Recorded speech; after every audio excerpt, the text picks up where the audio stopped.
10년 후에는 브레인 업로딩이 가능할 것 같고 제 생각에도 그러면 영생이 가능할 것 같아요. 교수님 같은 분들이 굉장히 뭐 계속적으로 긍정적인 이야기만 할 것이 아니라 지금 화면에 있는 이 장면을 캡처하신 다음에 저를 원숭이로 바로 바꿔놓을 수가 있습니다.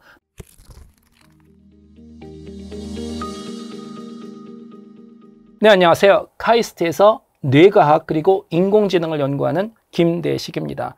여러분들 오늘 이렇게 만나뵙게 돼서 너무나 감사하고요. 네, 안녕하세요. 안무가이자 연익스 대표 김혜원입니다.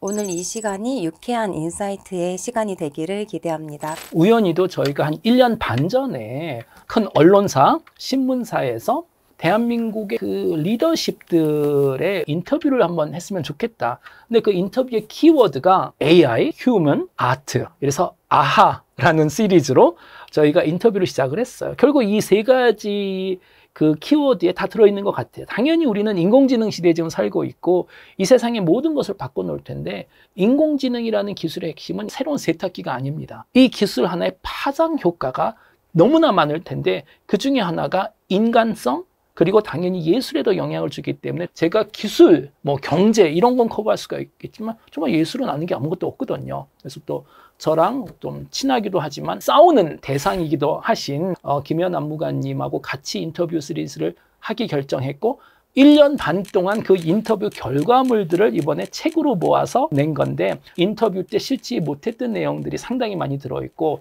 이 책의 편집을 사실 안무가님이 다 하셨는데 어떠셨나요? 굉장히 많이 받는 질문 중에 왜 안무가가 뇌과학자랑 작업을 하냐라는 질문을 했을 때 저는 항상 하는 대답이 뇌도 몸의 일부다라는 얘기를 하고 있습니다. 몸 안에 어떤 뇌가 있는 것이지 밖에 있는 것이 아닌 것처럼 또 뇌가 활성화되고 어떤 감각이 작동하기 위해서는 몸의 감각을 통해서 들어간 것이 발화되는 것인데 또 뇌의 생각은 몸을 통해야만 하고 결국엔 상호 존중과 상호 작용이 필수적인 부분이라고 생각을 해서 AI 시대에 뇌과학과 몸이 결합된 이 만남은 아마 가장 시기적절한 만남이지 않을까라는 생각을 하고 저희가 생각이 먼저인가 몸이 먼저인가를 따지기 전에 과연 인간과 기계 사이를 또 논하는 시대가 됐기 때문에 인간의 어떤 사이의 간극이 아니라 인간만이 아닌 AI와의 사이, AI를 넘어선 사물과 자연과의 사이도 조금 고민해봐야 되는 시기가 아닌가라는 생각을 하고 있습니다. 네. 그런가 하면 반대로 우리 인간은 몸 없는 지능은 상상하기가 사실 어렵습니다. 물론 저는 일상생활에서 거의 몸이 없는 것 같이 살고 있지만 저도 몸은 있긴 있어요. 밥도 먹어야 되고 잠도 자야 되고 너무 귀찮아 죽겠어요. 사실 몸이 없으면 저는 더 행복하게 살 수 있을 것 같기도 하지만 인간의 지능은 몸하고 분리될 수가 없습니다. 몸하고 분리되는 순간 그냥 사라지는 거죠. 몸이 없는데 어떻게 지능이 가능할까? 그리고 저희가 앞으로 얘기를 하겠지만 그런 지능이 계속 발전을 해서 AGI, 범용적 인공지능이 되고 더 발전해서 초지능, ASI가 된다면 몸이 있는 지능을 어떻게 판단할까? 궁금할까? 그냥 호기심의 대상일까? 도대체 몸이 있다는 게 무슨 느낌일까? 몸이 있다는 건 결국 경험을 할 수 있다는 거. 우리 인간들끼리는 8월달 여름에 더운 날 아이스크림을 먹는 느낌. 이 단어만 쓰면 다들 그 느낌이 생각이 남느니라. 이걸 뇌과학에서는 보통 퀄리아라고 불러요. 무엇을 경험하는 느낌. 그런데 문제는 인공지능은 화학적인 반응은 다 설명하고 이해할 수 있겠지만 그 느낌은 없을 거 아니에요. 그래서 저는 나중에 인공지능이 정말 발달하게 된다면 우리 인간이 가진 뭐 여러 가지 본질적인 질문이 있잖아요. 어디서 왔나? 우리는 누군가? 뭐 왜 매년 세금을 내야 되나? 뭐 이런 질문 같은 거 비슷하게 인공지능은 경험한다라는 게 무엇인가에 대한 정말 궁금증이 많을 것 같아요. 그래서 제가 가끔 디스토피아를 상상해 보면 고도로 인공지능이 발달했을 때는 저 같은 과학자는 필요 없다고 그럴 것 같아요. 어디 유리관 같은 데 가둬놓고 살려두지 않을까는 싶습니다. 그런 맥락의 이야기를 저희 사이인간의 인터뷰 중에 한 번이셨던 서울대학교 인도학자 강성현 교수님께서 얘기해주고 계시잖아요. 그 인간이 가진 어떤 신체로서의 경험은 유일무이할 것이다. 결국에는 AI는 그 경험에 대한 이야기를 하진 못할 것이다 라는 이야기를 해주고 있는데 사실 제가 요즘 가장 우려하는 부분 중에 하나는 불과 2년 전만 해도 처음 이제 뭐 AI가 굉장히 국제적으로 화제가 됐던 2023년 교수님과 저는 아마 그 전에 2020 2022년 11월부터 작업을 했던 네네. 걸로 알고 있어요. 그때 저희가 작업을 할 때 이미지를 만들거나 텍스트로서 뭔가 글을 쓰거나 했을 때의 어떤 사연과 지금의 어떤 변화는 정말 유아였던 조카가 지금 갑자기 저랑 똑같은 수준의 대화를 하게 된 그래서 2년 전만 해도 사실은 그 신체성에 대한 자부심이 조금 안무가로서 그리고 또 그 예술을 좀 능가하는 그 창작을 하는 AI에게는 제가 좀 이길 수 있지 않을까라는 자만심이 조금 있었던 것 같아요. 근데 불과 2년, 3년 사이에 조금 변한 점이 있다면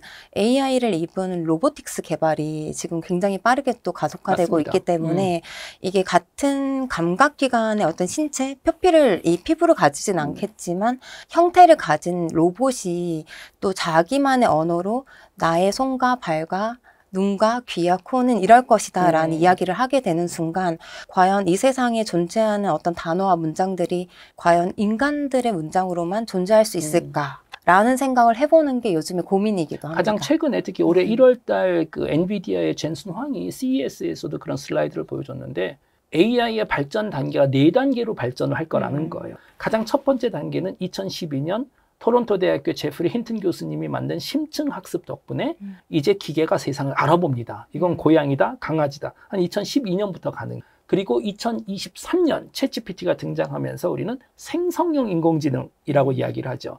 이제 AI가 정보를 만들어낼 수 있고 그림도 그리고 코딩도 하고 지금 우리는 열심히 쓰고 있는 거잖아요. 참고로 시청자 여러분들 기회가 되시면 4월 26일 나온 나노바나나를 꼭 한번 써보셔야 됩니다. 그럼 여러분들이 지금 화면에 있는 이 장면을 캡처하신 다음에 저를 원숭이로 바로 바꿔놓을 수가 있습니다. 두 번째는 생성형 인공지능 그리고 이미 컨텐츠, 엔터테인먼트에 엄청난 파격을 주고 있죠. 그런데 두 개가 더 있습니다. 세 번째는 올해 1월 달부터 시작한 에이전틱 AI라고 부르죠.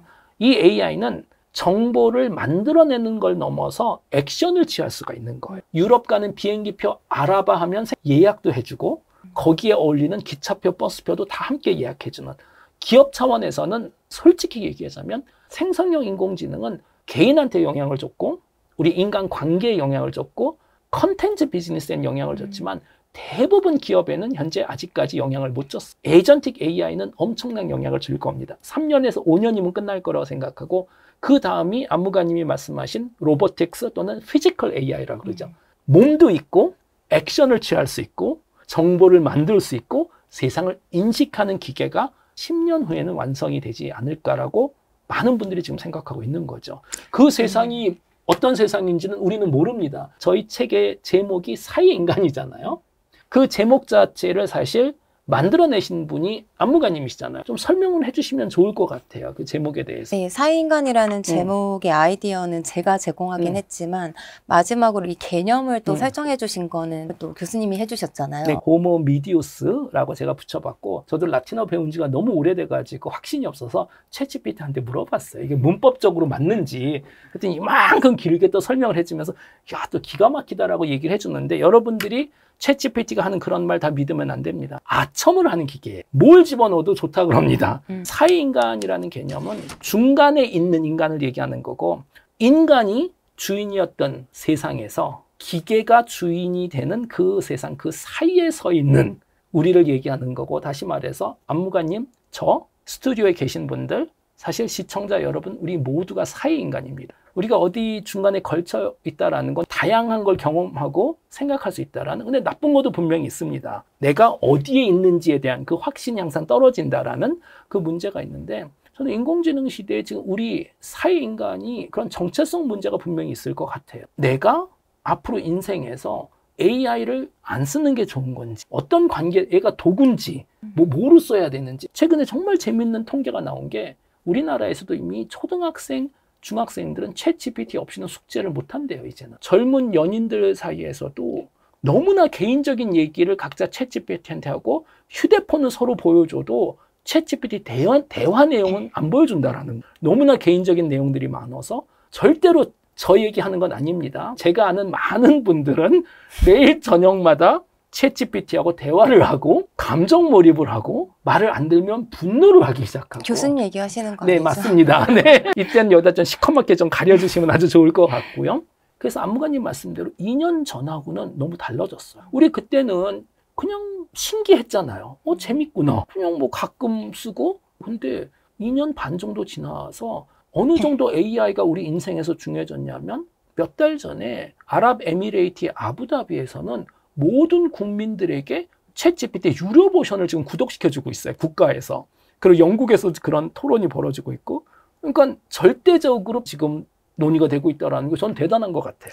근데 사실은 저는 그 AI의 어떤 발전이나 사용이 그렇게 센세이션하다고 느껴지진 않거든요. 그래요? 네. 왜냐면 저희가 한 20년 전에 그냥 인터넷 검색을 할 때만 해도 그때도 쓰는 사람과 쓰지 않는 사람이 나뉘어졌었고 뭐 과제를 할 때만 해도 검색을 해서 가지고 와서 복사 붙여넣기 하는 친구가 있는 반면 또 그것을 여러 개를 보고 자기 편집화해서 자기화하는 사람들도 있었고 그렇게 찾은 검색창의 내용들을 기반으로 또 기존의 책과 자기 생각을 다시 재정의해서 자기의 글로 만드는 과정들이 있었던 것처럼 사실은 지난 과거에 저희가 인터넷을 사용했던 시기와 크게 다르지 않다고 저는 생각을 해요. 다만 또 그 이후에 나왔던 유튜브 같은 경우에도 초기에는 많은 분들이 이거 해야 되냐 마냐의 어떤 기로에 있었지만 지금은 그냥 일상이 되고 뭐 세대를 넘나들어서 모든 분들이 구독을 하는 시대가 된 것처럼 그런 차이와 별 다르지 않는 거라고 생각을 하지만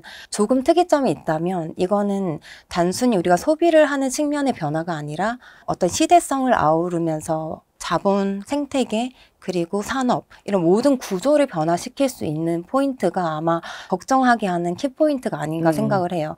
그런데 반면 여전히 지금도 엄청난 양극화로 인해서 AI를 많이 사용하고 있다고 생각하고 교수님께서는 매일 밤 나 외로워 같이 놀자라고 얘기하시겠지만 여전히 AI에 대해서 반감을 가지는 분들, 사용하지 않은 분들, 아예 챗GPT 자체도 로그인을 해보지 않은 분들이 굉장히 많은 걸로 저는 알고 있어요.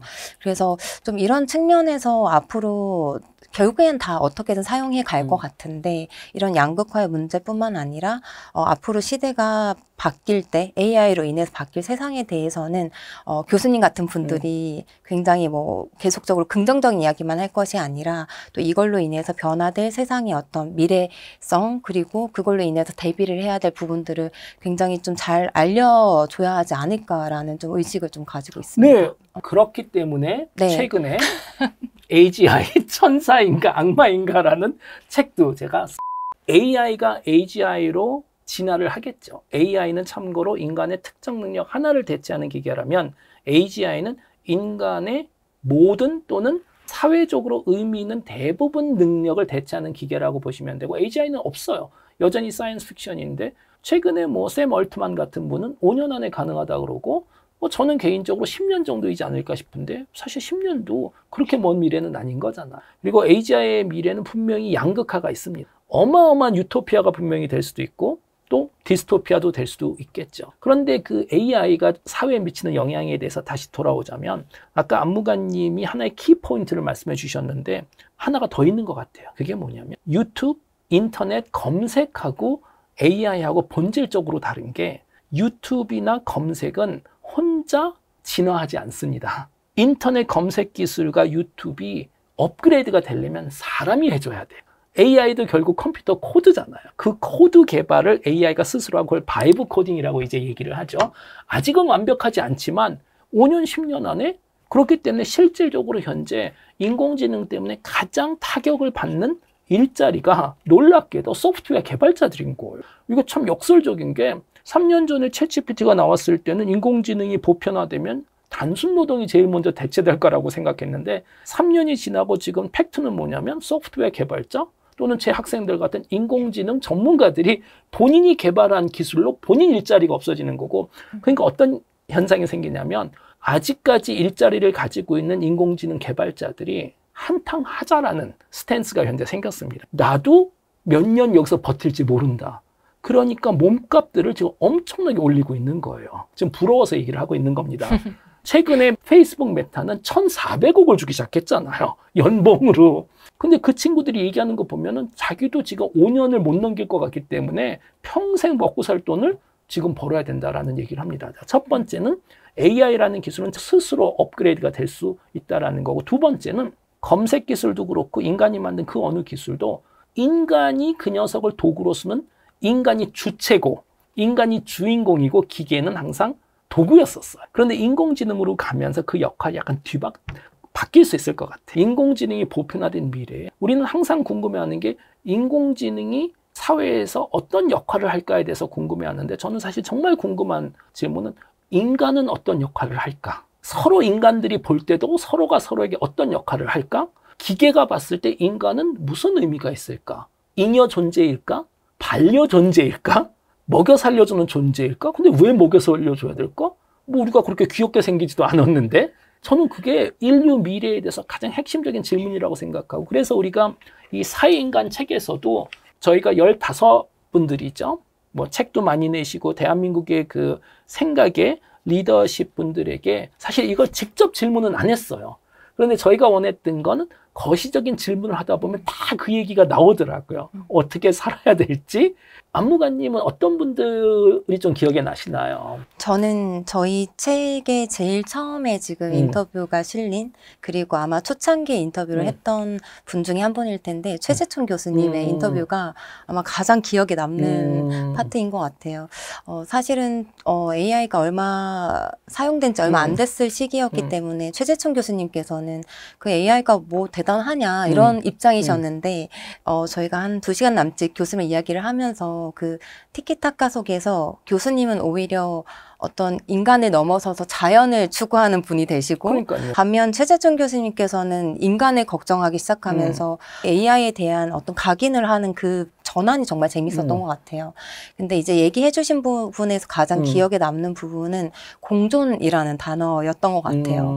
사실 저희는 항상 인간과 기계 그리고 AI와 인간의 어떤 대립과 반대되는 개념인 공존의 이야기를 주로 해왔던 것 같은데 반면 최재천 교수님께서는 공존이라는 이야기를 하시면서 AI와 인간의 공존을 말씀하신 게 아니라 AI와 인간과 곤충과 동물과 식물과 심지어 책상 이런 사물까지의 공존을 얘기를 하시는 걸 보면서 저 진짜 깜짝 놀란 게 교수님 지금까지 지구의 주인은 인간이었는데 기계가 주인이 되는 시대는 어떻게 될까요? 라는 식으로 질문했더니 최재천 교수님이 왜 인간이 지구의 주인이라고 생각하세요? 왜 인간이 가장 발전한 존재라고 생각을 하세요? 지금 남아있는 모든 생명체들은 그 본인 상황에서 환경에서는 다 살아남았기 때문에 최고라는 거고 그래서 제가 또 얘기했죠.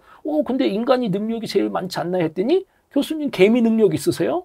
없는 것 같더라고요. 저는 아무리 봐도 깜짝 놀랐어요. 저는 지금까지 인공지능의 미래를 인간과 인공지능의 관계로만 생각을 했었는데 최재천 교수님은 생명체들 간에 단 중요한 것은 그래서 AI가 생명체냐 아닌가. 그런데 맨 마지막에는 거의 설득되셨었죠 그때? 네, 나중에는 친구라고 부르기 시작하면서 네. 조금 교수님께서 많이 넘어오는 어떤 그런 역설적인 현상이 벌어지긴 했는데 사실 저는 최재천 교수님 이야기를 들으면서 결국에는 두 분이 멀어진 게 아니라 더 가까워지면서 그 사이에 제가 껴있다라는 느낌을 정말 많이 받았어요. 사실은 이제 뭐 교수님께서는 계속 이론적인 AI의 입장에서 이야기를 하셨었고 또 기술의 가속화 발전에 대비를 해야 된다. 그리고 굉장히 긍정적으로 좀 이야기를 하신 편이라면 최재천 교수님께서는 정말 많은 관점에서의 공존을 이야기해 주셨는데 사실 그 측면을 제가 이해하기에는 결국엔 AI를 만든 것도 활용할 사람도 사람인 거잖아요. 우리 사이에 껴있는 사람이고 그리고 그 사람을 거쳐서 이제 또 다른 세상과 마주하게 되는 결국에는 사람이 해야 될 거는 우리가 잘 살아남기 위한 고민이 아니라 주인이 아닌 어떻게 보면 사이에 껴있는 존재일 수 있다라는 생각을 좀 하게 됐던 것 같아요. 그러니까 다른 생명과 또는 뭐 지구에 있는 존재들을 연결시킬 수 있는 이 AI와 새로 우리가 만들어낸 기술 기계의 발전과 그 사이에서 우리가 어떤 역할을 하느냐에 따라서 앞으로의 세상이 달려있다라는 이야기를 하는 걸로 저는 들려서 또 하나 제가 기억나는 거는 최재천 교수님이 저한테 그러시더라고요. 김대식 교수가 인공지능을 자꾸 디스토피아를 걱정하는 이유 중에 하나는 김대식 교수는 인류가 그동안에 자연한테 어떤 행동을 했는지를 매우 파괴적인 행동을 한 거잖아요. 생명체를 다 멸종시키고 환경오염시키고 그걸 잘 알기 때문에 인공지능이 등장하면 인간을 똑같이 대할까 봐 걱정하는 거 아니냐. 맞는 것 같아요, 사실은. 인간으로서 우리가 진 죄를 제가 잘 알기 때문에 그냥 그거를 미래로 보내서 AI도 우리를 그렇게 대하면 그럼 사실 큰일 나는 거잖아. 우리를 멸종시킬 수 있을 거라니까. 그래서 교수님이 제안하신 게 인공지능이 등장하기 전에 이미 인간이 자연하고 공존하는, 그러니까 잘 사는 거를 예제를 많이 만들어 놓고 데이터를 만들어 놓으면 인공지능이 등장했을 때도 같이 공존하고 싶어 할 거다라는 거로 저는 이해를 해서 저도 정말 기억에 남아요. 교수님 강연을. 그럼 반면 최재춘 교수님을 제외하고 교수님이 뽑는 베스트는 어떤 인터뷰세요? 저는 네. 베스트가 사실 한 번 있긴 있는데 그 전에 제가 요번에 인터뷰를 하면서 좀 되게 궁금했었던 점 중에 하나는, 또 저는 예술을 안 하는 사람이니까, 근데 우리가 항상 얘기하는 게 뭐 예술, 창작 이런 게 가장 인간의 고유 영역이라는 얘기를 최근에 많이 하잖아요. 어쩔 수 없이 저도 뭐 기업 강연 같은 거 하면 부모님들이 많이 물어보세요. 인공지능이 소프트웨어도 개발하고 뭐 회계도 할 거고 뭐 대부분 다 할 거 아니에요. 로봇이 등장하면 공장에서 일도 할 거고. 그럼 인간의 고유 영역은 뭐가 될까요? 우리 지금 내 아이들이 초등학교 다니는데 뭘 가르쳐 줘야 될까요? 그럼 저는 진짜 솔직하게 말씀드리거든요. 제가 그 답을 안다면 지금 대치동에 학원을 차리지 뭐하러 카이스트에서 교수를 하겠습니까? 아무도 모른다라고 얘기를 하는데, 그나마 막연하게 얘기할 수 있는 건 글쎄요, 뭐 창작, 창의적인 활동이지 않을까요? 그냥 막연하게 얘기하는데, 저는 요번에 그 사회인간 책을 준비하면서 그래도 많은 예술가들하고 대화를 나눴잖아요. 뭐 무용수도 있었고, 연극 연출하시는 분도 있고, 큐레이터도 있고. 그래서 저는 안무가님 또 예술을 하시는 분이니까 궁금해요. 예술가들 사이에서는 이런 토론이 지금 벌어지고 있나요? 예술가들 사이에서만큼은 더더욱 양극화가 벌어지고 있는 것 그래요? 같아요. 왜냐하면 AI를 적극적으로 사용하시는 분들과 네. 적극적으로 사용조차 관심이 없는, 더 적극적으로 관심이 없는 분들로 나뉘는 것 같고, 실제로 이제 사용하고 있는 분들의 입장에서 그 얘기를 조금 전해드리자면은, 사실 사용하는 긍정적인 측면도 크지만 어떤 그 저작권 침해, 그리고 내 것에 대한 창작 바운더리가 어디까지 인정돼야 되는지, 이런 구분이 명확하지 않은 것에 대한 문제들이 계속적으로 일어나고 있기 때문에 사실 안무나 무용 쪽보다는 텍스트를 다루는 곳이라든지 그리고 시각적인 부분들, 그 경계가 굉장히 모호하게 나오기 때문에 해결의 어떤 담론의 장도 없을 뿐더러 해결을 해줄 어떤 법안이나 이런 것들이 없기 때문에 이 부분에 대한 이야기들이 굉장히 화두가 되고 있는 게 요즘의 실정이긴 그럼 합니다. 저작권 문제라는 게 특히 이제 그림이라고 칩시다. 네네. 제가 아까 말씀드린 뭐 나노 바나나도 결국은 그동안에 인간이 그린 그림들, 뭐 인터넷에 올라온 뭐 수억 장이 되겠죠. 이걸 학습을 했겠죠.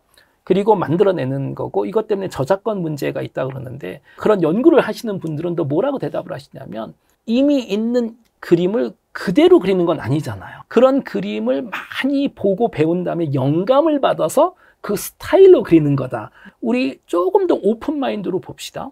우리가 어렸을 때 또는 지금도 미술관에 가요. 국립미술관 국중박도 가고 뭐 루브르로 가고, 그러면 과거 몇백 년 동안 사람이 창작한 작품들을 봅니다. 그리고 수백 개, 수천 개의 그림을 보고 그게 거기서 사실 영감을 받으라고 미술관 가라고 그러는 거잖아요. 결국 우리가 미래 예술가들한테 자꾸만 갤러리를 가고 미술관에 가라라는 것이 이미 존재하는 그림을 보고 영감을 만들어서 너의 작품을 만들어내라라는 건데, 거기에는 저작권 문제가 없잖아요. 거기선. 그 얘기는 무슨 얘기냐면, 여전히 이거는 기계를 차별하는 발언이다. 인간이 하면 창작이지만 기계가 하면 모방이다. 그리고 제 생각에는 나중에 인공지능이 우리보다 더 강해지면 그거 갖고 꼬투리 잡을 것 같아요. 니네 맨날 우리 차별했다. 우리가 뭘 만들면 모방이라고 맨날 그러고, 니네도 똑같은 거 하는데 니네는 창작이라고 얘기를 하냐. 사실 이게 저작권적인 거는 뭐 법적으로 좀 마련돼야 되는 것도 맞겠지만, 제가 그 얘기를 들으면서 생각했던 거는 어떤 누구 것을 뺏겼느냐의 차원보다는 사용했는지의 여부를 기재하느냐 아니냐의 문제도 있는 것 같아요. 사용했으면 했다라고 얘기를 할 수 있어야 되고, 몇 프로를 어떻게 사용했는지를 표현하는 게 나쁜 게 아닌데, 그것을 드러내지 않고 그냥 온전히 본인의 창작물인 것처럼 이야기를 했을 때 기존의 기성 작가들과 그걸 사용한 작가들의 어떤 기준이 모호하다는 거죠. 그런 측면에서는 조금 뭔가 제도적으로 또는 개인적으로라도 명시하는 어떤 규칙들이나 그런 것들이 점차적으로 좀 성립이 되어야 되지 않을까라는 생각을 했는데, 이거는 AI라고 하는 기술이 들어오면서 저희도 어떤 생활의 방법이 바뀌어야 되는 것처럼 작품을 하는 과정에서 이전에는 없던 표기 방법이 생겨야 되지 않을까라는 차원에서 저는 조금 고민을 하게 됐던 것 같아요. 저희가 그 인터뷰하신 분들 중에서도 우리가 김태형 감독님하고는 참고로 작년에 경기도 AI 영화제라는 영화제도 같이 했었고, 그래서 김태형 감독님하고는 AI 시대 영화에 대해서 많은 얘기를 나눴었잖아요. 기억에 남는 게 그거였었어요. 당연히 지금 AI, 그 영화계에도 AI가 들어오면서 많은 논쟁이 되고는 있는데, 또 한쪽으로 보면 특히 젊은 감독들한테는 엄청난 기회다. 영화라는 것은 혼자 만들 수가 없는 거잖아요. 시간, 장비, 그리고 돈이 필요한 거고, 뭐 단편 영화, 독립 영화도 몇 천만 원은 드는 거고, 헐리우드는 몇 천억이 드는 거고, 이건 투자자 없이는 사실 불가능한 금액이죠. 그런데 투자자 차원에서는 몇백억을 투자하면 그거 망하면 큰일 나는 거잖아요. 외부 자본이 들어오기 때문에 안전빵으로 갈 수뿐이 없고, 감독도 자유도가 아주 떨어지는 것 같아요. 본인이 하고 싶은 걸 다 못하는 거잖아요, 결국은. AI로 영화를 만드는 순간 어떻게 보면 다시 초창기 영화 산업같이 감독이 몇십만 원, 몇백만 원으로 본인의 스토리텔링 할 수 있다는 건 저는 특히 젊은 감독들한테는 큰 기회지 않을까는 싶어요. 이게 작업을 하는 형태가 바뀌는 것과 또 작업을 하는 과정에서의 어떤 표기법이 바뀌는 것처럼 우리의 어떤 작업뿐만 아니라 삶의 어떤 형태가 굉장히 바뀌고 있다라는 걸 인지하는 게 중요한 것 같아요. 그러니까 결국에는 젊은 작가들이 배출되는 것은 좋으나 반면 기성 감독님들은 또 AI를 활용하는 걸 또 배우셔야 되잖아요. 결국 기성 세대와 AI 세대 간의 양극화가 또 발생할 거라는 거. 개개인에게 있는 어떤 예술적 감수성, 자기 표현력, 자기 안에 있는 생각들을 표출할 수 있는 또 하나의 도구가 만들어진 거거든요. 저희 조카들만 해도 사실상 내가 뭘 좋아하는지 모를 나이잖아요. 뭐 초등학생 나이면은. 근데 챗GPT한테 물어봅니다. 내가 뭘 좋아하는지. 근데 챗은 모르죠.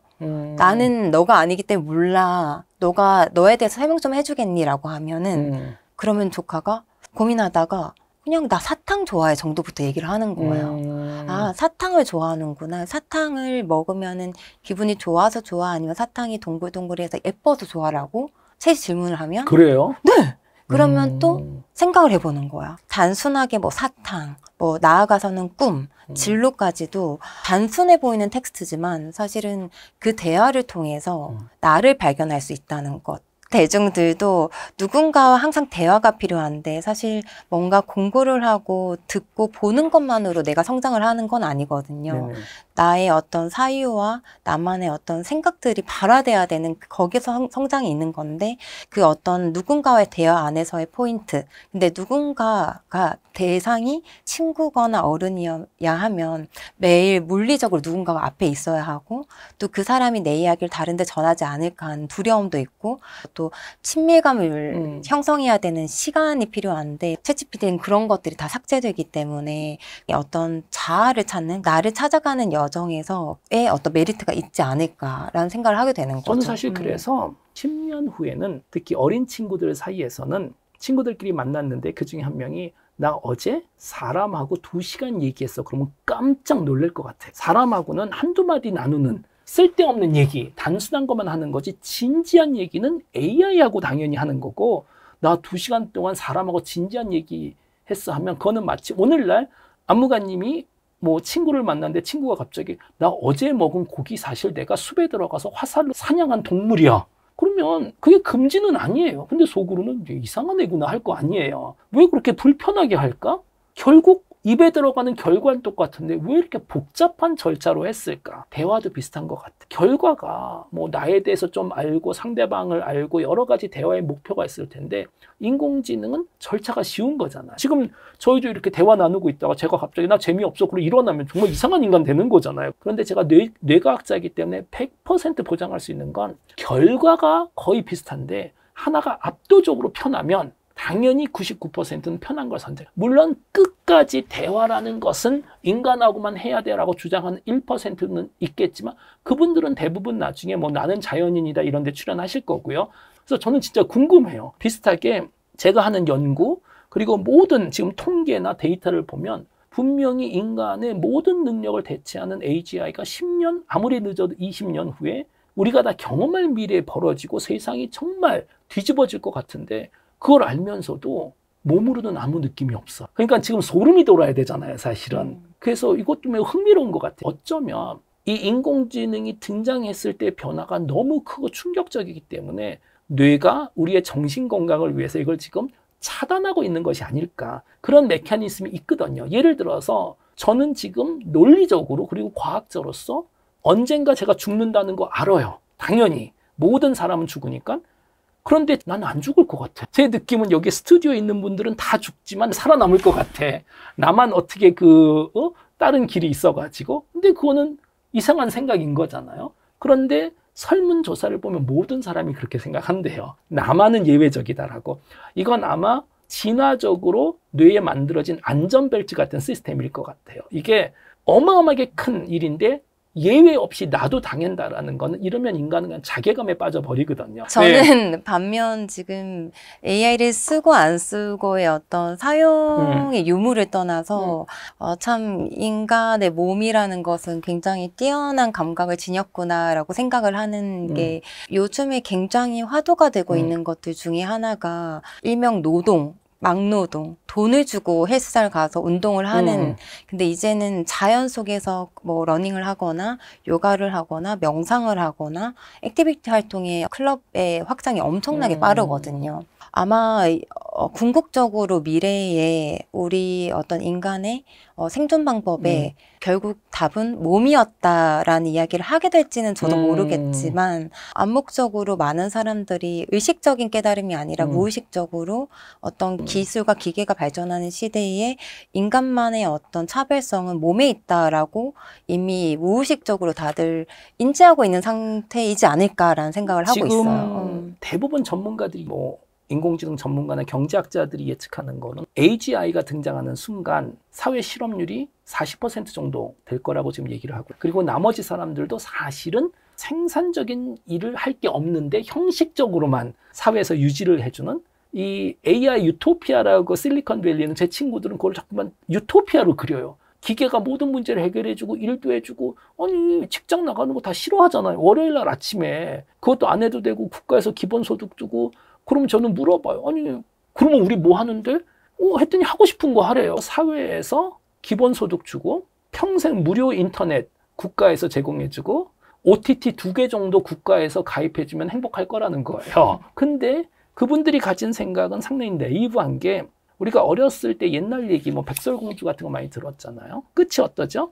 공주는 왕자하고 결혼하고 그 다음에 평생 행복하게 살았습니다. 그 다음에 어떻게 될지 상상은 안 하고, 제가 100% 보장할 수 있는 건 백설공주 집에 3년 후에 가면 이혼했을 거예요, 왕자하고. 왜냐하면 일곱 난쟁이하고 무슨 일이 있었는데 라고 자꾸만 물어보겠죠. 지금 실리콘밸리에 있는 분들이 상상하는 유토피아는 옛날 얘기 같은 낮은 수준의 상상력인 거예요. 뭔가 조건을 다 갖춰주면 인간은 행복하게 살겠다.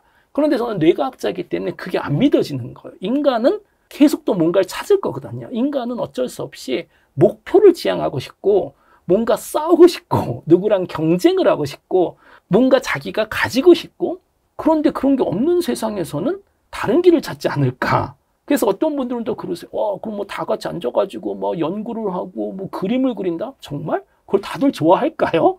그리고 이 세상에 모든 사람이 창작할 필요도 없는 거고, 제 생각에는 AGI 시대의 가장 지금 큰 질문 중에 하나는, 그래서 경제적인 조건이 다 갖춰줬을 때 인간은 뭘 할까? 거기에 대한 고민을 하나도 안 한다라는 게 저는 되게 신기한 것 같아요. 저는 독일에서 자랄 때 고등학교가 너무 싫었어요. 그리고 뭔가 대학교만 가면 인생의 모든 문제가 해결될 것 같았어. 이것만 끝나면 인생이 꽃길이겠구나. 근데 결론은 꽃길이 끝까지 안 오더라고요. AI에서도 자꾸만 이상한 판타지가 있는 것 같아요. 기술적인 문제만 해결하면 인류는 꽃길을 간다. 그런데 꽃길은 아닐 것 같잖아요. 그 AI라는 영화, 네, 스티븐 스필버그 영화요. 네, 2001년도 작품으로 네네네. 제가 기억을 하고 있는데 거의 14년 전 네네네. 영화인 거죠. 1년 반 전에 그 영화를 새로 보면서 그 안에도 챗GPT 같은 기술이 나오거든요. 그래요? 아마 제가 생각할 때는 교수님 말씀하신 AI를 넘어서서 들어서 AGI 시대에 많은 경제 활동이 사라지고 네. 인간이 무엇을 해야 될까의 어떤 모델까지 가려면 사실 그거는 올덕 석슬리의 멋진 신세계처럼 조금 더 먼 미래일 것 같고 약간의 근미래라고 한다면은 조금 로보틱스 더 활성화된 시대가 저는 먼저이지 않을까.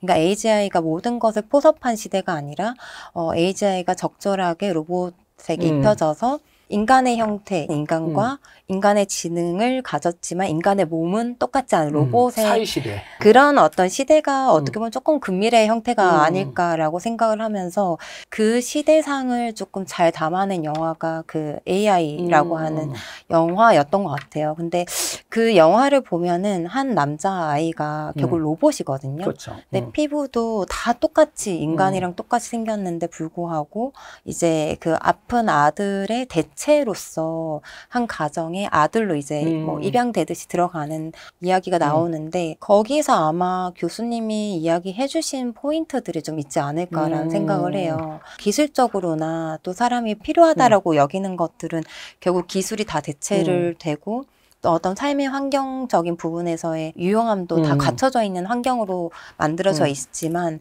그 안에서도 결국 로봇을 사용하기로 결심한 그 부모님의 마음, 결정 그러니까 거기에 답이 있지 않을까라는 생각을 저는 조금 하거든요. 결국에는 돈을 지불하는 결정을 한 그 인간 부모님도 그 인간만이 가질 수 있는 감정, 아들과의 관계, 모성애라는 게 있을 것 같고 반면 저희가 지금 고민하는 인간에게도 신체가 있다면 인간은 무엇을 할까라는 고민을 할 때 그 영화 안에서의 로봇 주인공이 하는 고민은 반복적으로 이 얘기를 해요. 엄마를 굉장히 많이 불러요.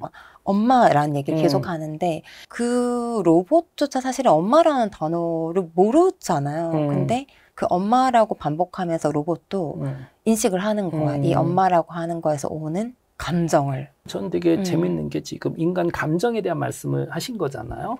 저는 이제 뇌과학자이기 때문에 감정은 존재하지 않는다라고 사실 믿는 사람인데 감정을 못 느낀다라는 것이 아니고 감정이 다른 것에 인과관계를 주는 원인은 아니고 아마 무언가의 결과물이지 않을까. 다시 말해서 우리가 느끼기는 하지만 이것이 독립적인 뭐 그런 건 아니라고 생각은 해요. 그런데 중요한 것은 AI 영화도 그렇고 클라라와 태양이라는 책이 있죠. 네. 이시구로 작가님의 그 책도 모성애 또 사랑에 대한 얘기인데 저는 둘의 공통점이 있는 것 같아요. 뭐 아들을 잃거나 아이를 잃었을 때 그리고 대체된 존재의 만족을 꽤 해요, 사실은. 두 작품에서도 진짜 아이가 건강해지고 그러면 이제 걔를 AI를 버려버린다라는 자꾸만 거기에 집중을 하는 것 같은데 저는 더 핵심적인 것은 진짜 아이들이 아프거나 사라지거나 없었을 때 인간은 충분히 돈을 주고 기술을 기반으로 내가 만족하고 내가 행복하기 위해서는 사랑도 그런 식으로 기계를 기반으로 대체가 가능하다라는 거예요. 그 순간에는. 그래서 저는 사실 인공지능이 등장하면 뭐 지금까지 우리는 뭐 경제적인 이야기를 좀 하고 했었는데 당장 벌어질 미래 중에 하나는 사랑이라는 개념하고 죽음이라는 개념이 인공지능 덕분에 완전히 바뀔 것 같아요. 물론 죽음 자체는 사라지지 않아요. 인간은 계속 죽을 테니까. 그런데 우리가 대부분 죽음에 대해서 얘기하는 건 남은 사람들 얘기거든요. 사실은 뭐 슬픔 같은. 그런데 인공지능이 발달하면 지금 우리는 아니겠지만 뭐 조카들 같은 경우에 또는 지금 10대인 친구들은 이미 어렸을 때부터 모든 데이터가 인터넷에 다 있을 거거든요. 소셜 네트워크에 올리기도 하고 챗GPT하고 대화를 하잖아요. 그게 지금 다 기록에 남는 거잖아요. 그러면 누구누구는 사탕을 좋아한다라고 이미 클라우드에 지금 다 저장이 돼 있어요. 그럼 그런 데이터를 100년 모은다고 칩시다. 그리고 대상자가 죽잖아요. 그 데이터를 기반으로 그 사람을 재구현할 수가 있어요. 당연히. 자, 그렇게 된다면은 돌아가신 사람은 사라졌지만 남은 사람들은 돌아가신 분하고 계속 관계가 가능한 거잖아요. 그리고 중국에는 이미 그런 회사가 있고 사실 실리콘밸리에도 지금 그런 회사가 3-4개 있고 그런 개념을 이제 우리는 디지털 영생이라고 얘기를 해요. 나에 대한 모든 데이터를 죽기 전에 업로드하고 그걸로 챗GPT 같은 퍼소나만 만들면 되는 거잖아요. 5분, 10분 정도 대화는 할 수 있지 않을까? 그렇게 된다면 그게 죽음일까? 사람은 없지만 그 사람 데이터, 그러니까 그 사람의 흔적하고 여전히 대화를 할 수 있고, 이게 저는 인공지능 기술이 인간 관계에 주는 가장 큰 좀 변화 중에 하나지 않을까 싶어요. 지금 교수님께서 해주신 이야기는 굉장히 저는 공감이 되는데 아마 지금 이 얘기를 듣는 분들 중에 몇 분이 공감하시기 조금 어려울 수도 있을 것 같아요. 왜냐면은 조금 더 먼 미래, 그러니까 좀 더 멀리 있는 이야기이지 않을까 싶고, 정말 먼 미래보다는 저희가 어찌됐건 지금 태어난 친구들부터 살고 있는 어르신까지 하면 뭐 100년을 칠 수 있을 것 같은데, 그 100년 안에는 그렇게 큰 변화까지는 오진 않을 것 같거든요. 근데 그 AI라고 한 영화를 보면 로봇이랑 같이 공생하는 과정들, 그러니까 AI 그리고 로봇, 사람, 그리고 자연과 피폐해진 자연이 함께 공생하는 과정이 그 영화 안에 그려지고 있기 때문에 아마 저희가 너무 극단적으로 뭐 AI가 혁신적으로 발전하고 있고 앞으로는 AGI가 나타날 것이고 시대가 이렇게 될 것이다 라는 것들은 과학자의 입장에서 엄청 극단적 논리로서의 표현인 것 같아요.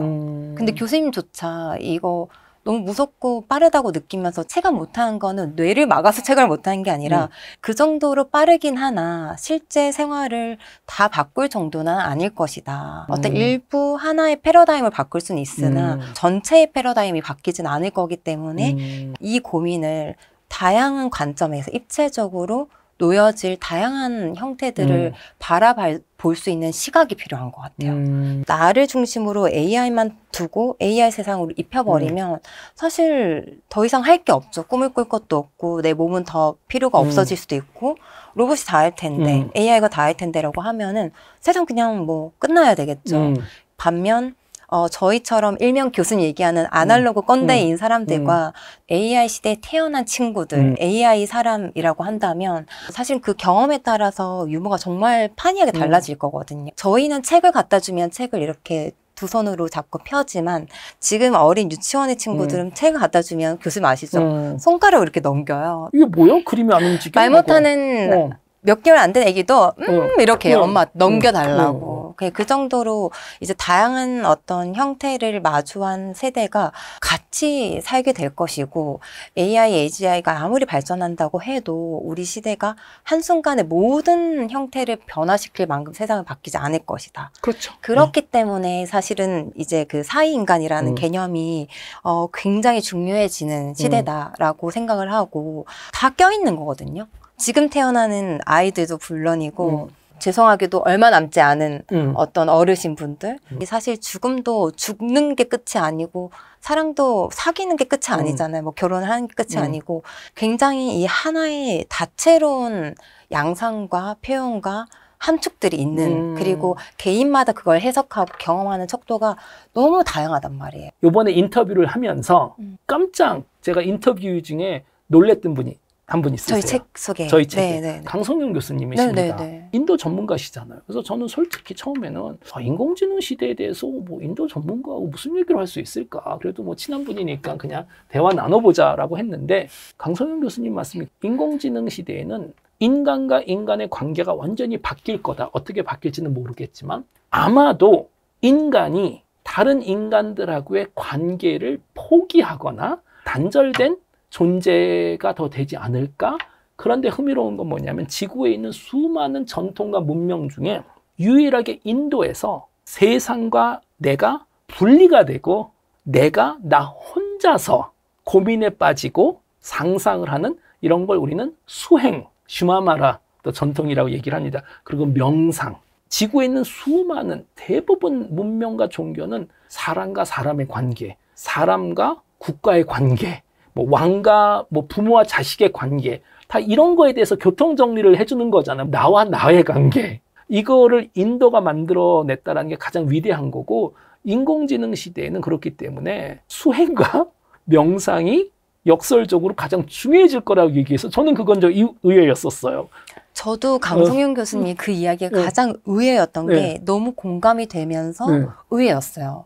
제가 사이라고 하는 단어를 가져왔던 계기 중에 하나가 그 저희 책 속에 있는 인터뷰 15분 외에도 더 많은 인터뷰를 저희가 진행을 했었었는데 공통적으로 이분들 또한 AI 시대에 뭘 해야 될지 모른다라는 공통점이 있었었고, 그런 의미에서 저희는 이 시대에는 누구도 답을 내릴 수 없고 답을 모르고 찾아가는 존재다라는 측면이었고, 두 번째로는 공통적으로 이야기했던 것들이 경계가 모호해지고 또 세상의 어떤 정답이 달라질 것이기 때문에, 재정이 되는 시대일 거기 때문에 그럴 때 제일 중요한 것은 흔들리지 않는 본인 생각 또는 뭐 직업이든 분야이든 나의 것을 찾는 것, 그리고 유지하는 것에 대한 이야기를, 또 저희가 인간이 어떤 사피엔스까지 오기 위해서 굉장히 중요했던 게 언어이잖아요. 고려대학교 신재원 교수님이 또 언어학 측면에서 또 자기 다움을 유지하는 방법,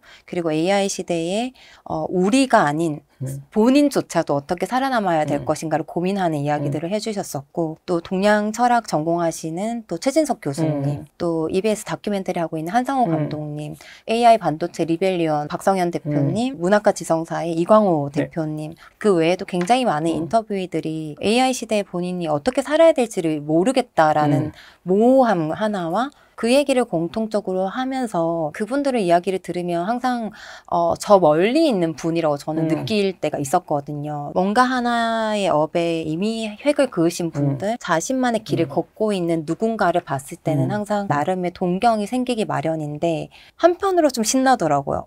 이것 봐라. 그럼 이제는 누군가의 것이 부럽고 동경할 시대가 아니라 나의 것이 있는 나를 지키는 시대구나. 그러면 내가 무엇에 더 집중을 해야 되는지를 찾기만 한다면 너무 삶이 즐거울 것 같은 거예요. 그런 측면에서 우리는 어떤 직급을 떠나서 다 똑같은 한 시대를 살아가는 인간일 수 있겠다. 그런 측면에서 우리는 지금 시대의 인간을 뭐라고 부르면 좋지?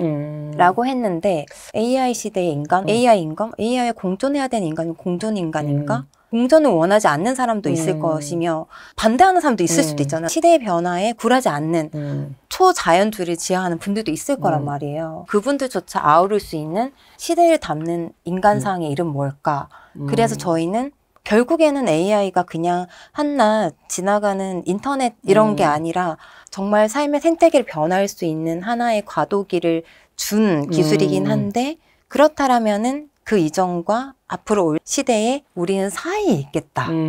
그래서 제가 처음에 교수님께 제안드렸던 제목은 사이인간이 아니라 어떤 예술을 하는 저의 감수성 안에서의 사이의 사람들이라는 제목을 제가 전달드렸어. 그런 측면에서 그 인터뷰들을 인터뷰하면서 굉장히 즐겁다라고 느꼈고, 아마 AI가 뭐 예술뿐만 아니라 많은 사람들에게 두려움과 불안의 어떤 초점이 있을 수 있지만, 반면 누구나 사실은 그림을 몰라도 또는 뭐 돈이 있어야만 하는 예술, 돈이 있어야만 하는 꿈을 가지는 게 아니라 내 꿈을 찾아가는 과정에 쓰일 수도 있고, 꿈을 찾은 이후에 그걸 실현하는 도구로 사용될 수도 있기 때문에, 나아가서는 어떤 돈을 만들어낼 수도 있고, 그런 돈을 만들어내는 과정까지도 알려주는 도구이기도 하고, 그런 측면에서 시대를 막론하고 모두를 어떻게 보면은 평준화시키기도 하고, 우리 모두가 직급과 나이와 신분을 떠나서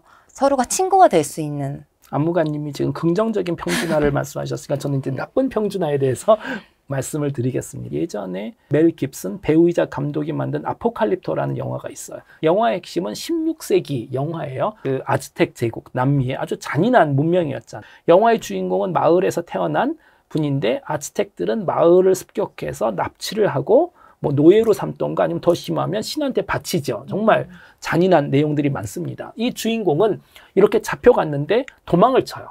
그리고 영화 대부분 이분이 도망가는, 왜냐하면 자기 와이프를 마을에 숨겨놨기 때문에 구해야 되고, 잡았다가 도망갔다 계속 그게 반복하는데, 영화의 맨 끝이 뭐냐면, 그래서 결국은 이분을 잡으려고 하는 사냥꾼들이 있겠죠. 사냥꾼들은 못 오는 장소로 뭐 이 사람이 기어가던가 넘어가서 드디어 이제 탈출을 한 거예요. 뒤에서 막 화가 나가지고서는 막 소리를 지르고 있고, 이분은 자유를 얻었어. 이제는 그 자유를 얻은 데가 높은 계곡이에요. 그 이 사람 마을로 돌아가면 돼 이제. 그런데 그 계곡에서, 언덕에서 바다가 보여요. 맨 영화 끝에.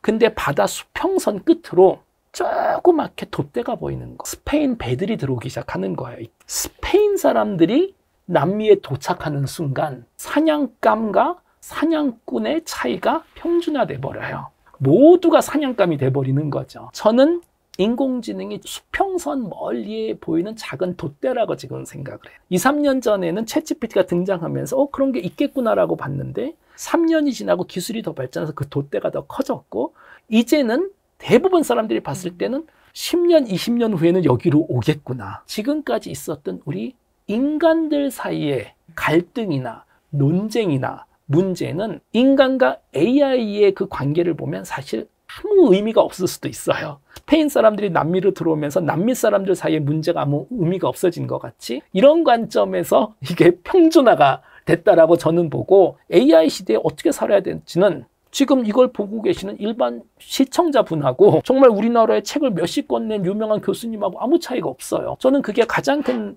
메시지 중에 하나라고 생각을 하고요. 아무도 모른다. 그래도 이런 생각을 우리가 지금 해야 된다. 왜냐? 자신에 대한 문제인 거잖아요. 미끄럼틀을 탄다고 칩시다. 사다리를 올라타야 돼요. 안고 손을 놔야 됩니다. 인공지능은 흥미롭게도 지금까지 우리가 선택한 게 단 한 번도 없어요. 빅테크들이 다 지금 우리를 끌고 가고 있어요. 그쪽으로. 그거는 내려가기 시작하면 그냥 끝까지 가는 거. 저는 AI가 지금 우리가 다 올라왔고 손을 놓기 전이라고 생각해요. 그래서 저도 자꾸만 앞으로 5년이 골든타임, 마지막 기회라고 생각하는 게 이게 좋다, 이게 나쁘다라고 절대로 얘기하는 것이 아니고 우리의 미래고 나 자신의 미래고 우리 가족의 미래라면 내가 한번 그래도 선택은 해야 되지 않을까? 이 길을 가고 싶은지 안 가고 싶은지. 그런데 지금은 우리의 그 결정권하고 상관없이 그냥 이미 꼭대기에 다 와 있었고 자꾸만 뒤에서 밀고 있어요. 그 손을 놓으라는 거고 손을 안 놓으면은 뭐 이상한 뭐 기술을 반대하는 사람인 것 같이 막 대하기 시작하고 그런데 저는 아직은 우리가 뒤로 돌아서 내려올 수 있습니다. 그런데 마지막일 것 같고 여기서 손을 놓으면 그 다음에 못 막을 것 같아요. 그리고 그 미끄럼틀의 끝이 천국일 수도 있고 지옥일 수도 있지만 그건 아무도 모르죠, 사실은. 결국에는 AI 시대에 대비를 해야 된다라고 생각을 했을 때 국가적인 차원에서의 환경이 결국에는 그 AI를 얼마만큼 잘 활용할 수 있는 환경으로 만드냐가 영향을 끼칠 것 같거든요. 사실상 AI를 또 주도하고 있는 나라들을 보면은 거기에 한국이 껴있진 않은 것 같아서 더 선도하고 있는 기업 또는 나라들 사이에서 우리나라는 앞으로 또 어떻게 AI 시대를 맞이하고 발전되어 갈 것 같은지도 궁금하거든요. 네, 그런 개념을 지금 서버런 AI라고 사실 부릅니다. 그 양면의 날을 가진 칼인 것 같아요. 결과적으로 서버런 AI는 어떻게 실천하는지가 더 중요한 것 같아요. 개념적인 거는 좋게 볼 수도 있고 나쁘게 볼 수도 있어요. 사실은 경쟁도 할 수 없고 만들 필요도 없고 이거는 정말 기회비용이 많은 거죠. 거기다 조 단위를 투자할 거면 차라리 로봇에다 투자하는 게 더 좋지 않을까 싶어요. 단, 이게 남들이 이미 다 해놓은 프론티어 모델을 우리가 똑같이 모방하자. 뭐 한국형 윈도우스 만들자. 이건 정말 말이 안 되는 얘기잖아요, 이제는. 그런데 반대로 아니, 서브런 AI라는 것 자체가 우리가 제일 잘할 수 있는 거에 집중을 하자. 미국과 중국은 앞으로 10년, 20년 동안 피 터지게 인공지능으로 싸울 텐데 그 싸움에 우리가 들어갈 필요는 없고 대신 우리가 제일 잘할 수 있는 뭐 예를 들어서 컨텐츠 AI도 저는 상당한 가능성이 있다고 봐요. 사실은 캐대언 같은. 근데 그것뿐만이 아니잖아요. 놀랍게도 전 세계에 정말 뭐 1%도 안 되는 인구 그리고 정말 이 작은 나라 여기서 거의 헐리우드나 미국이나 영국 수준의 문화적인 패권을 가지기 시작했다라는 건 이건 충격적인 일이에요. 우리가 시장을 장악하는 건 좋아요. 근데 미래를 장악하는 것보다 더 큰 힘은 개인의 꿈을 장악하는 거예요. 꿈은 미래도 만들고 시장도 만들 거거든요. 언젠가는. 엄청난 기회라고 생각해. 여기에 AI까지 우리가 잘 합치면 엄청난 시너지. 저는 사실 뇌과학자이기 때문에 이 현상이 특히 재밌는 게 역시 뇌는 세상을 만들어내는 기계구나. 인식은 만들어낸다라는 것을 느낀 게 안무가님 아시겠지만 전 외국에서 오래 살았잖아요. 정말 별의별 구박과 차별과 애들이 던진 돌을 맞고 산 사람인데 예전에는 한국 음식 하면 막 냄새 난다. 식감도 안 좋다. 그걸 왜 먹나. 막 토하는 흉내 내고 그러면서 막 일본 음식은 너무 좋다라는 거예요. 근데 너무 웃긴 게 그 부모님들은 1950년도에는 다들 일본 음식 보고 너무나 징그럽다고 그랬다라는 거예요. 근데 90년도, 2000년도에 와서는 못 사? 근데 한국 음식은 지저분하게 생기고 냄새 나고 뭐 마늘 냄새 난다? 지금은 없어서 못 먹잖아요. 이분의 코와 혀가 바뀐 걸까? 아니에요. 이것을 판단하고 가치관을 주는 거는 뇌거든요. 그런데 그 나라가 좋으면 똑같은 데이터가 들어오는데 하나는 냄새로 해석이 되고 또 한 번은 꿈으로 다 해석이 돼버리는 거예요. 그냥 꿈을 가져야 되는 게 어린 친구들 말고 뭐 저 나이 때도 그렇고 뭐 불과 저희 부모님도 현재 앞으로 뭘 하고 살지라는 고민을 항상 지니고 사는 것 같아요. 네네. 그렇게 치면 이 꿈을 가지는 거 안에서 앞으로 더 발전될 AI 시대에는 어떤 것들을 조금 더 학습을 해야 되나요? 우리가 원하는 미래는 AI가 인간의 노예가 되는 거예요. 안무가님도 지금 챗GPT하고 대화를 나누잖아요. 물어봐요. 대답을 해요.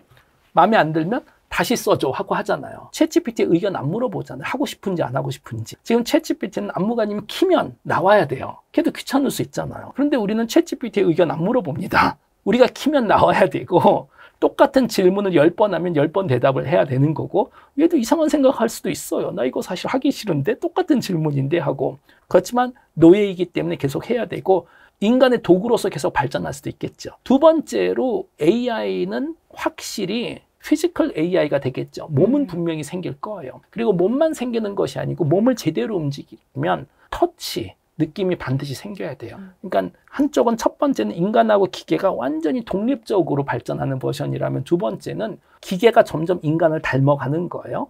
그런데 저는 세 번째 시나리오도 있을 것 같아요. 인간이 점점 기계를 닮아가는 케이스.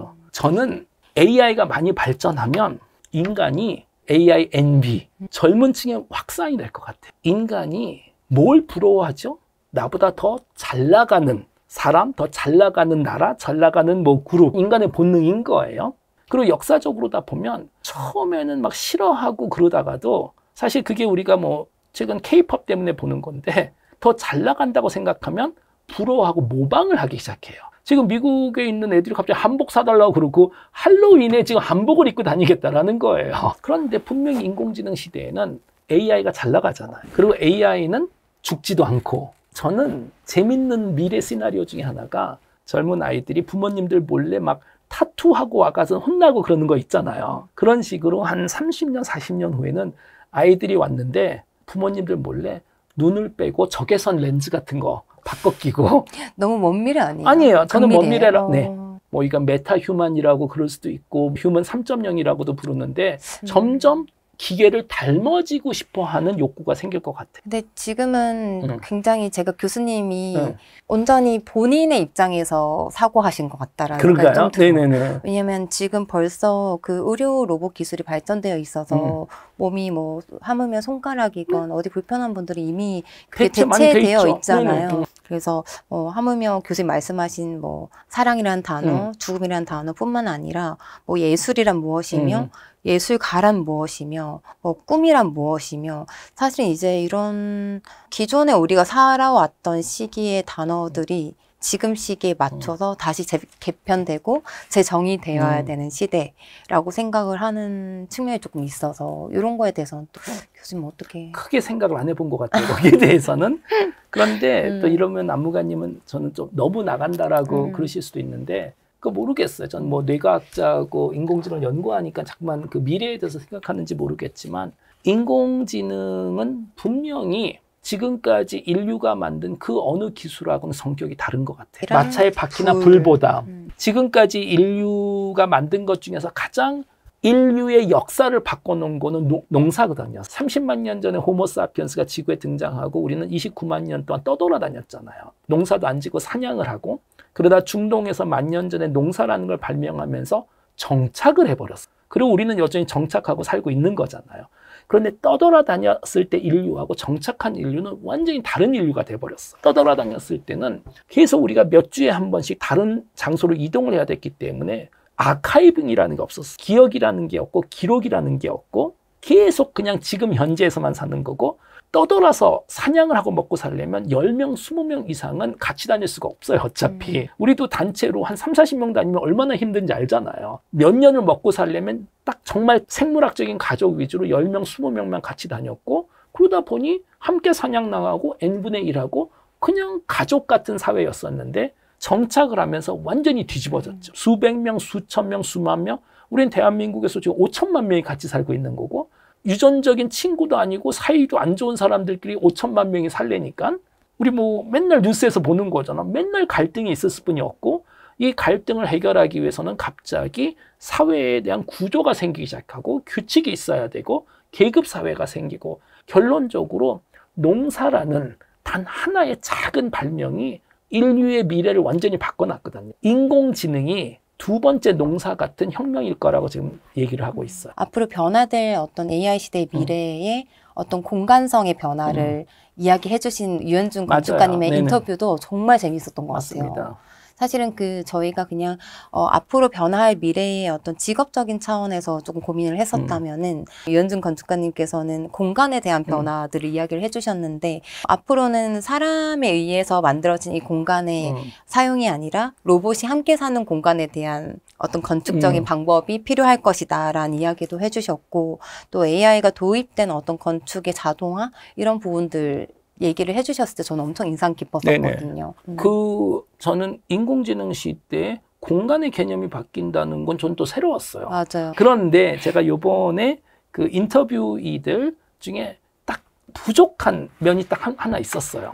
또 공간 이야기를 하셨기 때문에 누군가 한 명이 더 필요했다. 물리학적으로 인공지능 시대는 시간의 개념이 바뀐다라는 내용을 한번 했었어야 되는데 우리가 공간의 개념이 바뀌고 진화의 개념이 바뀌고 그러니까 여러 지금 그 축으로 그리고 시대와 또는 직업의 그렇죠. 어떤 인사이트는 또 송기령 작가님께서 그렇죠. 해주고 계시고 결국 인간의 다양한 그 축, 그 다이멘션이라 그러죠. 여기에 변화에 대해서 얘기했는데 시간이 빠져 있더라고요. 과거, 현재, 미래의 차이가 뭘까요? 과거는 개념적으로는 이미 지난 거예요. 과거는 개념적으로 못 바꾸는 거예요. 미래는 앞으로 만들어질 거고 현재는 지금이고 그냥 이게 우리의 개념인데 인공지능이 등장했다고 보세요. 인공지능 특히 이미 할 수 있어요. 생성형 인공지능으로 보면 과거 기록을 다 바꿀 수가 있어요. 사실 그리고 아까 뭐 엘더스 헉슬리 말씀하셨는데 또 하나의 사이언스 픽션이 조지 오웰의 1984. 1984의 핵심 내용이 뭐냐면 독재 사회거든요. 여기서는 과거를 계속 업데이트를 해. 나라가 3개 있다고 칩시다. A, B, C. 그러면 막 신문에서 얘기를 해요. B는 우리 친구고 C는 우리 원수다. 근데 한 달 지나고 났더니 C가 우리 친구고 B가 원수래. 그러면 책의 주인공 이상하다. 지난달 신문엔 안 그랬는데 그래서 신문을 보면 이미 다 바뀌어 있어요. 거기에. 자, 그건 사이언스 픽션인데 이제 기술적으로 가능하잖아요. 이게 예전에 종이책만 있고 종이신문만 있을 때는 이게 불가능합니다. 대한민국에 있는 모든 책에 모든 소설책 주인공이 김대식이라고 칩시다. 정말 말이 안 되네요. 그렇죠. 제가 가서 밤새도록 도서관에 가서 볼펜으로 김대식 다 썼어요. 이거는 현실적으로도 불가능하지만 제가 했다고 치더라도 뻔히 보이잖아요. 아날로그 정보는 우리가 왜곡하면 엔트로피가 파괴되고 양자역학적으로 흔적이 남을 수뿐이 없고 그렇기 때문에 아날로그 세상에서는 과거를 완벽하게 왜곡할 수가 없어요.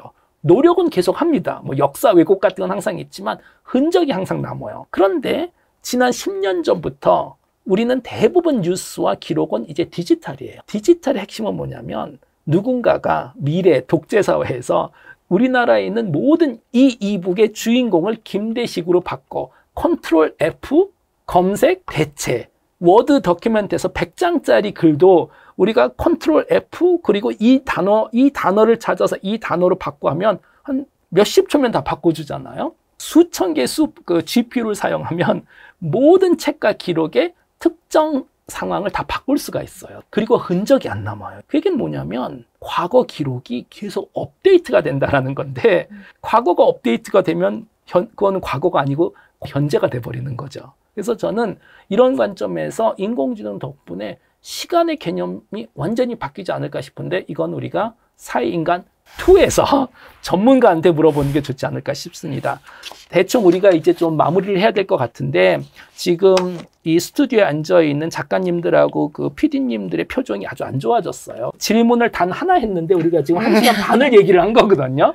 마무리 질문을 하나 해주시면 특이점이 온다. 그 책에서 그 커저엘 선생님이 뭐라고 했었냐면 15년 전후로 해서 기술적 특이점이 오면서 강인공지능의 발현과 함께 더 이상 인류가 인공지능이 어떻게 생각하고 어떻게 활동할 것인지 예측할 수 없는 그런 네네. 시점이었다. 네. 더불어서 우리의 이제 네. 이 정신도 마인드 업로딩을 네. 시켜서 실질적인 불로불사의 인생을 네네. 살게 될 것이다. 네. 물론 선택받은 소수의 1%. 그렇죠. 음. 네네. 그렇게 이제 예측을 하셨는데 선생님께서는 뇌과학자의 입장에서 네. 그 마인드 업로딩이 실질적으로 가능할 것인지 네. 자, 그리고 우선은 만약에 네. 가능하다면 그 시점이 어느 정도면은 가능하지 않을까라고 네. 대충이라도 우선 커츠바일에 대해서는 할 얘기가 많지만 짧게만 얘기하면 매우 논란이 있는 인물이에요. 이분이 그 특이점이 온다라고 얘기를 했을 때 어떤 식으로 얘기했냐면 컴퓨터가 지금 점점 복잡해지고 빨라지고 이게 계속 커지고 빨라지면 언젠가 인공지능이 가능하고 인간의 능력을 뛰어넘는다. 결국 커츠와일이 제안한 방식이 스케일링이에요. 아니 부속품을 산더미 같이 쌓아놓는다고 비행기가 갑자기 만들어지지 않는데 알고리즘과 방법도 하나도 얘기하지 않은 상태에서 모델을 정말. 키우기만 하면 인공지능이 등장한다라는 건데 말도 안 된다라고 얘기를 했고 저도 그런 식으로 얘기했어요. 흥미로운 게 생성형 인공지능이 바로 그런 식으로 되고 있어요. 알고리즘의 개선이 없는데 신기하게도 모델을 키우고 했더니 갑자기 AI가 탄생해 버렸어요. 자, 그런데 더 흥미로운 질문은 이렇게 해서 더 발전하면 커츠발이 제안하는 건 어느 한순간 우리 뇌 안에 있는 정보를 컴퓨터에다 업로딩 할 수 있고 그 얘기는 뭐냐면 영생이 가능하다라는 거잖아요. 저는 뇌과학자로서 앞으로 뭐 한 20년 안에는 불가능합니다. 그렇다 그래서 이게 본질적으로 불가능할까? 그건 아닌 것 같아요. 또 이런 관점에서 지금 우리는 사회인간이에요. 인간에게 가장 큰 존재적인 문제는 항상 죽음이었어요. 동물은 죽어요. 그런데 본인이 죽는다는 거 몰라요. 인간은 죽음을 알아요. 그런데 본인이 지금 해당이 돼요, 거기에. 그런데 그거를 아는 순간 우리가 하는 그 어느 행동도 아무 의미가 없거든요. 알렉산더 황제가 세상을 정복해도 그거 가져갈 수 없는 건데. 그렇기 때문에 아까도 말씀드렸지만 진화적으로 그 생각을 하지 말도록 수많은 그 파이어월드를 만들어 놨어요, 거기다가. 예를 들어서 나는 아닌 것 같다. 말도 안 되는 뭔가 죽고 나도 다른 세상이 또 있을 수 있겠구나. 여러 가지 루포를 착시현상으로 만들었는데 그건 아마 없을 거고 그래서 우리가 최근에 와서 생각한 건 뭐냐면 카프디엠 지금 이 순간을 의미 있고 즐겁게 살자. 그걸로 우리가 지금 합의를 봤거든요. 그 방법뿐이 없기 때문에. 그런데 하필 우리가 이제 다 포기하고 영생에 대한 희망을 다 포기하고 지금 이 순간에 집중하자라고 철학적으로 문학적으로 다 합의를 한 상황에 그런데 말이죠. 100년 후에는 브레인 업로딩이 가능할 것 같고 제 생각에도 그러면 영생이 가능할 것 같아요. 그런데 우리의 비극은 뭐냐면 영생이 가능해. 그런데 우리는 혜택을 못 봐요. 이게 그런 게 없다라고 생각했었던 과거 사람들이 더 행복한 건지 아니면 우리는 가능할 것 같아. 그런데 우리는 아닌 거예요. 이건 마치 2000년 전 그리스 사람들한테 휴대폰을 보여주면 이런 게 언젠가 있겠지만 본인들은 절대로 못 만드는 거거든요. 단 2000년 기다리면 만들어지는 것 같이 영생이라는 것도 너무나 아쉽게도 시청자 여러분, 안무가님 우리는 혜택을 못 받을 거예요. 2040년 몇 년이면은 가능할 거라고. 지금 우리 인간의 기술력으로는 100년, 150년이지만 그게 지금 실리콘밸리 억만장자들이 가진 희망이 AGI가 10년에서 20년 안에 등장하면 AGI는 우리보다 너무나도 더 뛰어난 능력을 가졌기 때문에 그 브레인 업로딩 방법을 얘네가 찾아줄 거라는 거예요. 그러니까 지금 본인들이 지금 50대, 60대니까 이분들도 지금 얼마 안 남았잖아요. 기껏해야 한 50년 남았기 때문에 이분들 생각에 AGI를 10년, 20년 안에 가능하게 하고 AGI가 10년, 20년 안에 그걸 찾아내면 앞으로 한 30년? 그럼 본인들도 혜택을 받을 수 있겠구나. 그 예측입니다. 되겠네. 될 수도 있겠네요. 그러면은. 그래서 제가 아까 말씀드린 건 AGI 없는 인간의 능력으로는 100년, 150년? 그런데 지금 맞네요. 그 큰 변수가 생겼어요. 갑자기 AGI가 들어오면 그게 30년이 될 수도 있을 것 같아요. 말 바꾸시는 거죠? 말 바로 바꾸는 겁니다. 그래서 제 마지막 질문은 이거예요. 안무가님한테. 이래서 영생이 가능하다면 하시겠어요? 네. 저는 당연히 할 거라고 생각했어요. 왜냐하면 많은 분들이 그런 얘기를 하세요. 인간의 인생은 죽음이 있어야만이 의미가 있다. 끝이 있어야만이 지금 하는 것이 의미가 있지만 끝없이 계속 된다라고 하면은 무의미해지지 않을까라고 주장을 하시는 분들이 꽤 있습니다. 저는 동의하지 않아요. 끝없이 즐겁게 살 수 있을 것 같아요. 영생하시겠습니까? 라는 질문에 네를 했던 거는 실질적으로 그냥 영생을 하겠다 이런 표현은 아니고 그 영생에 대해서 고민을 해본 적이 있었어요. 근데 그 고민의 어떤 초석이 사실 AI의 등장이었었기 때문에 그 AI가 과연 몸이 없이 어디까지 진화할 수 있을까? 그러니까 사람을 대체할 수 있을까? 사람과 어떤 형태로 살아가게 될까라는 고민을 하다 보니 결국에는 AI와 인간이 구분되는 게 아니라 인간이 영원해질 수도 있겠다라는 생각이 좀 들어서 그렇다라면은 나도 사람인데 영생할 수 있지 않을까? 그러면서 저는 영생에 대한 꿈을 꾸기 시작했거든요. 그래서 그런 이야기를 담아서 작품을 했던 게 사실은 그 예술의 잡기술이라고 하는 작품이었고 그때만 해도 AI 기술이 발전되어 있지 않아서 작품 안에 AI를 활용했다라고까지 얘기를 하기는 좀 어려운 작품일 것 같은데 그 작품을 우선 시도를 하면서 느꼈던 것 중에 하나가 그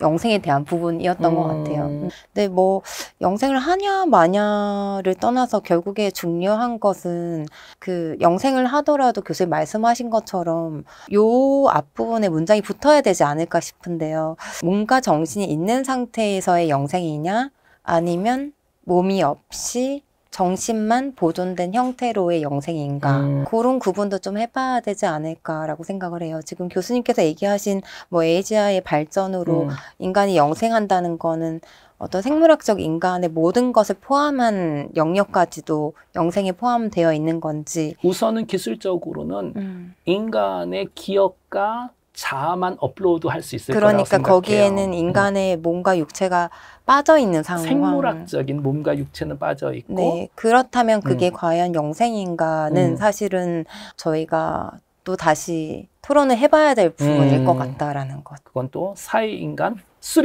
오늘 이렇게 좋은 기회를 또 주셔가지고 즐거웠고 또 이 대담을 통해서 좋아요, 구독자 100만을 한번 기대해보고 또 저희 책도 많이 팔리면 당연히 즐겁고 근데 그걸 떠나서 흥미로운 내용이 재밌는 얘기가 진짜 많습니다. 이게 되게 흥미로운 게 배를 모는 캡틴, 모는 분들은 결정권 있는 분들은 이게 지금 헐리데이 크루즈라고 자꾸만 얘기를 하는데 다른 분들은 야 근데 저기 뭐 빙하도 있고 이거 생김새가 타이타닉까지 생겼다라고 자꾸만 얘기를 합니다. 이 배가 타이타닉호가 될지 베케이션 크루즈가 될지는 아무도 모르고 그렇기 때문에 저희도 15명에게 사실 그 질문을 했었던 것 같아요. 어떤 세상이 될지 어떻게 살게 될지 그리고 저는 저 자신한테도 그 질문 많이 던졌어요. 나는 어떻게 살 건가?